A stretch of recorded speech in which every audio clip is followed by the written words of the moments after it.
কি ব্যাপার বাবা, তুমি এই ঠান্ডা ফ্লোরে বসে বসে খেলতেছ? হ্যাঁ। ঠান্ডা লাগে না? লাগলে কি করব? তুমি অসুস্থ হয়ে যাবে না? হ্যাঁ, অসুস্থ হবই। তোমার শরীর খারাপ করবে না? হ্যাঁ। এই ঠান্ডার মধ্যে বসাটা ঠিক না। তাহলে বসে আছো কেন? তুই জানো না সবার বাসায় ম্যাট্রেস কিনে আনে, আমার জন্য আনে না কেন? বিছানার উপরে বসে খেলো।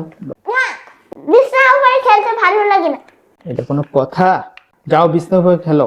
না, আমাকে এখন ম্যাট্রেস এনে দিবে। আমার সব বন্ধুদের ম্যাট্রেস আছে। আরে কি বিপদে ফেলেছো আমাকে, এখন আবার ম্যাট্রেস এনে দিতে হবে। ঠিক আছে, আমি আনতাছি। ম্যাট্রেস উপরে খেলতে হবে, ঠান্ডা পাকার উপরে আর খেলতে পারবে না। ওকে শেষ পর্যন্ত কিনেই ছাড়লো। এই নাও বাবা, এই ম্যাট্রেসের জন্য আমাকে এত কষ্টটা দিছো। হ্যাঁ, তোমাকে কষ্ট না দিলে তুমি তো কিনো না।